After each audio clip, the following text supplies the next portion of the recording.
Akin yung pinakaunang dinanas ko, yung Bagyong Frank, wala kaming matakbuhan, mahirap. Malapit ako sa Aklan River. Yung bahay ko ay, kung hindi ako nakaalis ng 30 minutes, ay ang tubig lumampas na sa bubong ng bahay namin. Tumatakbo ako kasama yung 1-year-old and 6 months old baby ko at saka 8 years old nga. Kung nga, ano ito, matataba yung mga anak ko. Ako nga, asawa ay nasa call center, wala akong kasama sa bahay. At that time, tanan kami nagdadalagan sa isang bahay lang kami nakapunta na pwede kaming pumasok. Meron kasi tayong mga, sorry to say, mayayaman na sarado ang pinto. Yung mahirap na caretaker lang din ng bahay na bato, doon kami pinasaka na kami tanan, pabong-pabong na kami. Pero yung magagarang bahay na yan, hindi yun talaga nagpaakyat ng tao.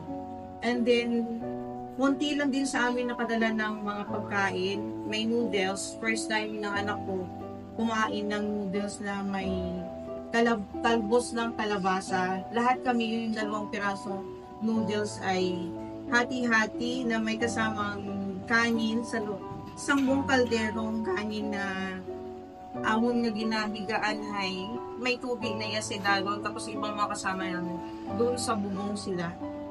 Yun yung pinaka mabigat, mahirap na yung coping mechanism ng tao, hindi ganun kadali.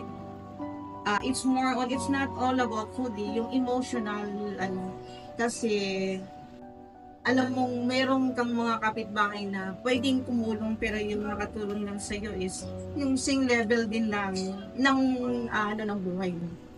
And to cope dyan, kasi may ibang mga part na may mga alagang baboy, may alagang manok, sabi katay, tapos mo sa imong mga kapitbahay, at the time, yun yung makikita mo yung bayanihan, pagbibigayan, yun talaga.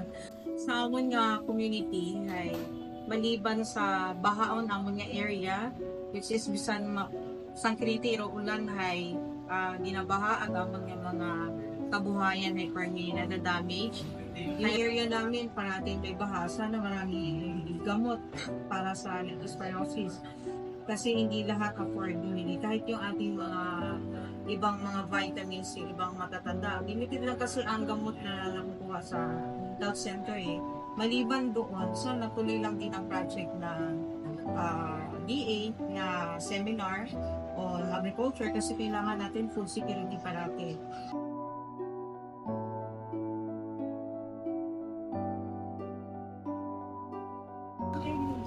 Ako si Melrose Panganiban na taga-Bigayo, Kalibo Aklan ang sila akong farmer entrepreneur.